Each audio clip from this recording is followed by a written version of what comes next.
사무엘상 2장 22절에서 36절까지 이 말씀입니다. 엘리가 매우 늙었더니 그의 아들들이 온 이스라엘에게 행한 모든 일과 해망물에서 수정드는 여인들과 동침하였음을 듣고 그들에게 이르되 너희가 어찌하여 이런 일을 하느냐 내가 너희의 악행을 이 모든 백성에게서 듣노라. 내 아들들아 그리하지 말라. 내게 들리는 소문이 좋지 아니하니라. 너희가 여호와의 백성으로 범죄하게 하는도다. 사람이 사람에게 범죄하면 하나님이 심판하시려니와 만일 사람이 여호와께 범죄하면 누가 그를 위하여 간구하겠느냐 하되 그들이 자기 아버지의 말을 듣지 아니하였으니 이는 여호와께서 그들을 죽이기로 뜻하셨음이더라. 이 아이 사무엘이 점점 자라매 여호와와 사람들에게 은총을 더욱 받더라. 하나님의 사람이 엘리에게 와서 그에게 이르되 여호와의 말씀에 너희 조상의 집이 애굽에서 바로의 집에 속하였을 때에 내가 그들에게 나타나지 아니하였느냐. 이스라엘 모든 지파 중에서 내가 그를 택하여 내 제사장으로 삼아 그가 내 제단에 올라 분향하며 내 앞에서 에봇을 입게 하지 아니하였느냐. 이스라엘 자손이 드리는 모든 화제를 내가 내 조상의 집에 주지 아니하였느냐. 너희는 어찌하여 내가 내 처소에 명령한 내 재물과 예물을 밟으며 내 아들들을 나보다 더 중히 여겨 내 백성 이스라엘이 드리는 가장 좋은 것으로 너희들을 살찌게 하느냐. 그러므로 이스라엘의 하나님 나 여호와가 말하노라. 내가 전에 내 집과 내 조상의 집이 내 앞에 영원히 행하리라 하였으나 이제 나 여호와가 말하노니 결탄코 그렇게 하지 아니하리라. 나를 존중히 여기는 자를 내가 존중히 여기고 나를 멸시하는 자를 내가 경멸하리라. 보라, 내가 내 팔과 내 조상의 집 팔을 끊어 내 집에 노인이 하나도 없게 하는 날이 이를지라. 이스라엘의 모든 복을 내리는 중에 너는 내 처소의 환난을 볼 것이요 내 집에 영원토록 노인이 없을 것이며 내 제단에서 내가 끊어버리지 아니할 내 사람이 내 눈을 쇠잔하게 하고 내 마음을 슬프게 할 것이요 내 집에서 출산되는 모든 자가 젊어서 죽으리라. 내 두 아들 홈니와 비느하스가 한 날에 죽으리니 그 둘이 당한 그 일이 내게 표징이 되리라. 내가 나를 위하여 충실한 제사장을 일으키리니 그 사람은 내 마음 내 뜻대로 행할 것이라.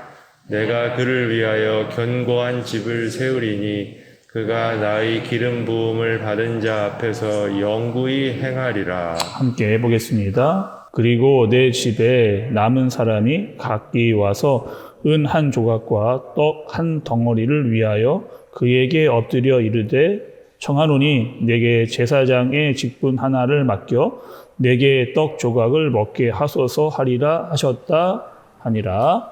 아멘.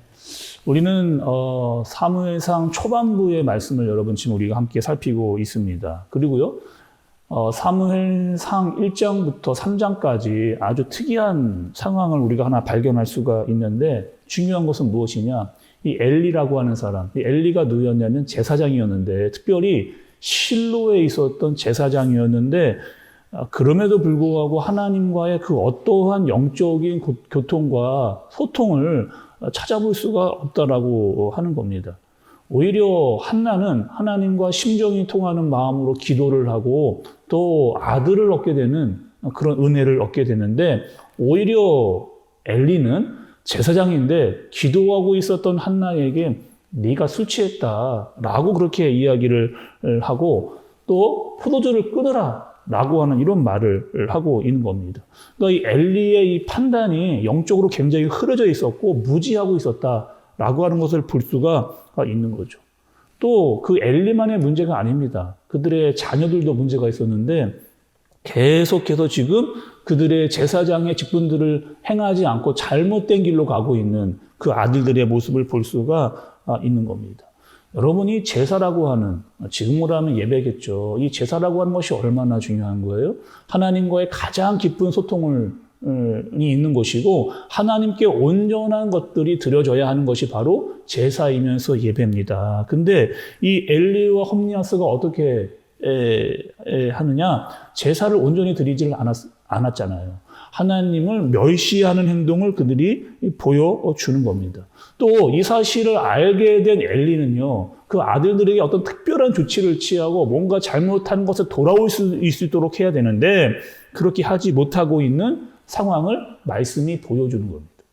지금 가뜩이나 나라가 영적으로 완전히 어두워져 있는 상황인데 제사장이었던 엘리 그리고 그의 자녀들까지도 이렇게 제사장의 직분을 제대로 이렇게 행사하지 못하고 있는 그런 모습을 보고 있는 거죠. 그리고 하나님께서 더 이상 볼 수 없어서 그 엘리의 가정을 징계하시는, 심판하시는 모습이 오늘 이제 본문에 나타나게 되는 겁니다. 그리고 그 심판의 이유에 대해서 하나님께서 정확하게 너희들이 왜 징계를 받는지에 대해서 하나님께서 말씀을 해주시는 그런 내용이라고 볼 수가 있겠습니다. 첫 번째는요, 그들의 문제는 이거였죠. 하나님을 향한 제사를 망치고 있는 겁니다.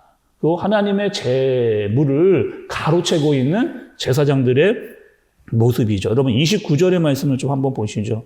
너희가 어찌하여 내가 내 처소에서 명령한 내 제물과 예물을 밟으며 내 아들들을 나보다 더 중히 여겨 내 백성 이스라엘이 드리는 가장 좋은 것으로 너희들을 살찌게 하느냐, 이렇게 이야기하고 있습니다. 너희가 드리고 있는, 특별히 이스라엘 백성들이 가지고 나온 예물을 가로채고 있는 그 제사장을 하나님께서 이야기를 하시는 거죠. 또 기름을 태우기도 전에 고기를 강탈하고 있는 그 모습은 어떤 모습이다? 하나님을 멸시하고 있는, 하나님을 가볍게 여기고 있는 그들의 모습이라고 이야기하는 거예요. 그리고 하나님을 존중하지 않고 있는 너희의 모습들을 하나님께서 가만두지 않겠다라고 그렇게 말씀을 하시는 겁니다. 그들이 습관적으로 제사를 멸시하고 있는, 그리고 그 죄악이 거기서 멈추지를 않고 이 엘리의 아들들이 어디까지 나가느냐, 회막 문에 있는 수종드는 여인들을 성적으로 이렇게 동침을 하는 타락에 이르는 일들이까지 나가는 것을 볼 수가 있습니다.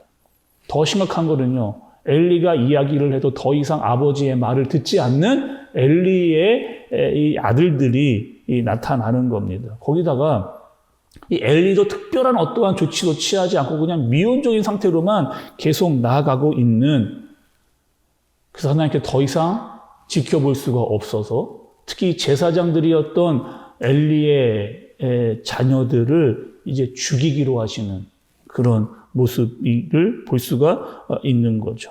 여러분, 지금 이 엘리의 아들들이요, 한두 번 잘못한 실수로 끝나는 문제가 아니라는 것을 보여주고 계신 겁니다. 하나님을 가볍게 여기고 멸시를 하는 이 모습을 하나님께서는 엄청나게 큰 죄악과 타락으로 그렇게 보시는 거죠.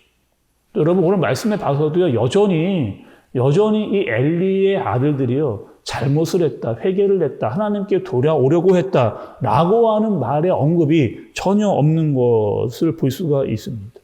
엘리도 하나님께 돌아오지를 않고 엘리의 자녀들도 하나님께 돌아오지를 않고 있는 그런 모습입니다. 두 번째로는요, 하나님께서 또 죄를 지적하시는데 그 죄가 무엇이냐? 내 아들들을 나보다 중하게 여겼다는 거예요. 내 아들들을 나보다 더 중요하게 여겼다는 겁니다. 여러분, 그 엘리와 아브라함을 한번 좀 비교해서 이야기를 좀 해보겠습니다. 여러분, 아브라함은 어떻게 됐어요? 아브라함은 독자 이삭밖에 없었습니다. 그런데 이 아브라함은 어떻게 했느냐? 아들을 하나님께 바칠 수 있는 그 자리에까지 간 거죠. 아낌없이 주님 앞에 자신의 자녀를 드릴 수 있는. 여러분, 어떻게 이렇게 할 수가 있었을까? 라고 여러분, 이 아브라함의 인생을 좀 생각을 좀 해보면 아브라함은 알고 있었습니다. 그러니까 철저하게 나에게 준 이 아들 이삭은 하나님께서 전적으로 나에게 주신 이 아들이기 때문에 이 모든 것들을 하나님께 다 바칠 수 있는 그런 마음을 아브라함이 가지고 있었던 거죠. 또 마찬가지입니다, 여러분. 이 한나도 그럴 수 있었던 이유. 아이가 없던 한나에게 또 젖을 땐 자기의 아들 사무엘을 하나님 앞에 드릴 수 있었던 그 이유는 전적으로 이 아이는 하나님께서 나에게 주신 아이다라고 이야기를 했기 때문에, 그렇게 믿고 있었기 때문에 하나님을 더 소중하고 중요하게 여길 수 있었기 때문에 자신의 전부라고 이야기할 수 있는 이 사무엘을 하나님께 드릴 수 있었던 겁니다. 결론적으로 여러분, 오늘 말씀에 아주 중요한 말씀이 등장을 합니다. 30절 하반절의 말씀을 좀 보시죠. 30절 하반절의 말씀. 나를 존중히 여기는 자를 내가 존중히 여기고 나를 멸시하는 자를 내가 경멸하리라, 이렇게 이야기를 합니다. 그리고 여러분, 오늘 말씀을 계속해서 보시면 이 엘리와 엘리의 자녀들이 얼마나 타락을 하고 있는지, 잘못 나가고 있는지에 대해서 말씀을 쭉 해주시면서 중간중간에 누가 등장하느냐? 사무엘이 등장하는 것을 볼 수가 있어요. 우리가 어제 말씀을 볼 때도 마찬가지였지 않습니까? 엘리의 제사장과 한나의 아들이었던 사무엘을 철저하게 비교해서 하나님께서 알려주시고 보여주시는 말씀의 내용이 있었습니다. 오늘도 마찬가지예요, 여러분. 사무엘이 등장을 하는데 이 사무엘이 어떻게 하느냐? 에봇을 입고 있었다. 어제부터 오늘까지 계속 이 상황에 대해서 이야기를 해주고 계시고 있는 거죠. 어린 나이였지만 계속해서 제사를 참여하면서 하나님의 말씀을 듣고 하나님의 말씀대로 커가고 있는 이 사무엘의 모습. 또 26절의 말씀을 좀 보시면 여호와와 사람들 앞에서 은총을 더욱 받는 자가 되어가고 있습니다. 하나님과 여호와와 사람들에게 더욱 은총을 받는 자, 이런 자로 사무엘이 커가는 거죠. 오늘 이 새벽에 새벽을 깨우고 나온 여러분들이 좀 이런 은혜, 여호와와 사람들 앞에서 은총을 받는 자가 되어지시는 저와 여러분들 되어지시기를 바랍니다. 또 자녀들이요, 하나님과 사람들에게 더 은총을 받는 자녀들 되어지기를 주님의 이름으로 축복합니다. 여러분, 오늘 말씀을 통해서 이 엘리와 한나, 그리고 홈니와 비느하스와 사무엘 속에서 우리가 발견할 수 있는 아주 중요한, 하나님께서 우리에게 주시는 메시지는 뭐예요?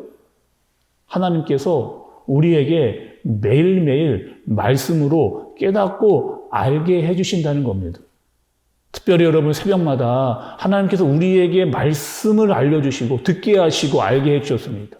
말씀을 읽을 때마다, 기도를 들을 때마다, 사람을 만날 때마다, 어떠한 사건이 있을 때마다 분명하게 하나님께서 우리에게 주시는 메시지와 특별한 뜻이 우리에게 있다는 거예요.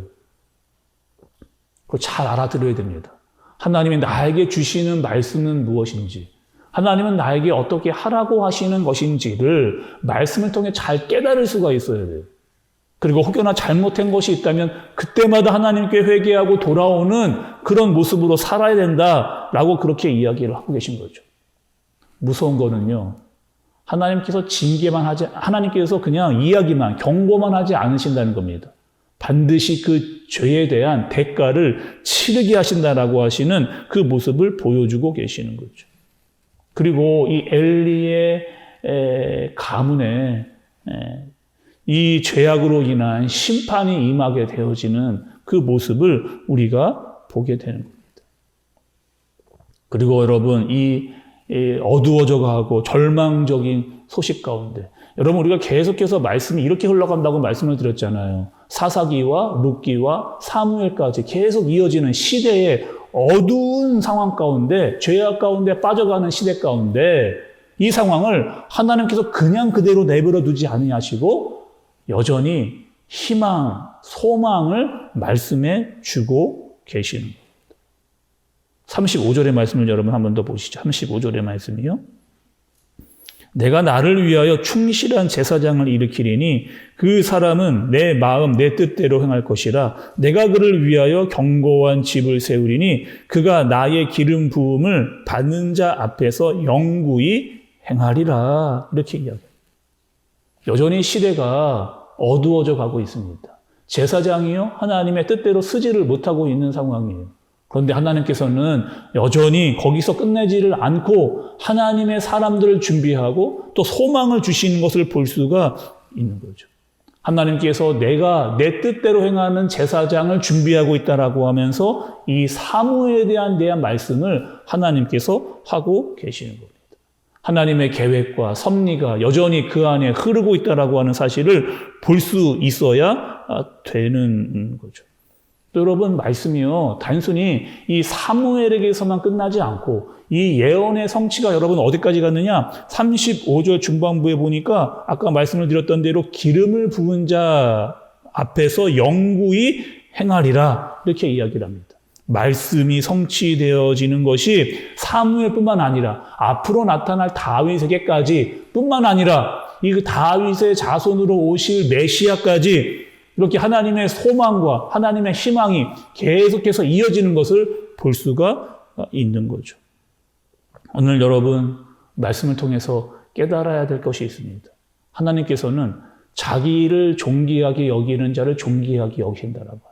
하나님을 가볍게 여기는 자에 대해서 하나님께서 경멸하신다라고 하는 사실을 아시는 저와 여러분, 특별히요 어려운 시대 가운데 소망이 없는 상황 가운데서도 하나님의 섭리와 능력이 흐르고 있다라고 하는, 사무엘을 준비시키시고 다윗을 준비하시고 끝내는 예수 그리스도를 이 땅에 보내주시는 하나님의 능력이 이 땅 가운데 계속 흐르고 있다라고 하는 사실을 말씀을 통해서 깨닫고 우리의 소망을 하나님께 둘 수 있는 저와 여러분들 되어지시기를 예수님의 이름으로 축복합니다.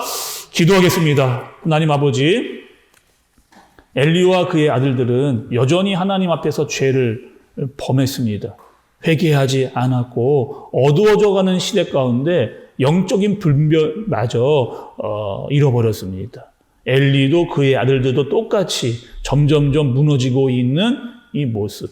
하나님, 그러나 하나님께서는 사무엘을 준비하셨고 여호와의 은총을 받아 누리는 자로 어두운 시대 가운데 어떻게 살아야 될지를 하나님의 말씀의 능력으로 살아갈 사람들을 준비하시는 것을 보았습니다. 하나님, 우리가 하나님 앞에서 은총을 얻는 자로 살아갈 수 있도록, 또 우리들과 자녀들이 하나님의 말씀과 은총으로 세워져 갈 수 있는 귀한 하나님의 사람들이 되어줄 수 있도록 인도하여 주옵소서. 무엇보다 하나님의 말씀과 뜻을 잘 깨닫는 자로 영적으로 분별이 있어서 잘못이 있다면 회개하고 돌아오고 하나님을 더욱더 존귀하게 여기며 말씀의 능력으로 살아가는 오늘 하루가 되어지도록 주님께서 인도하여 주옵소서. 예수님의 이름으로 기도드리옵나이다.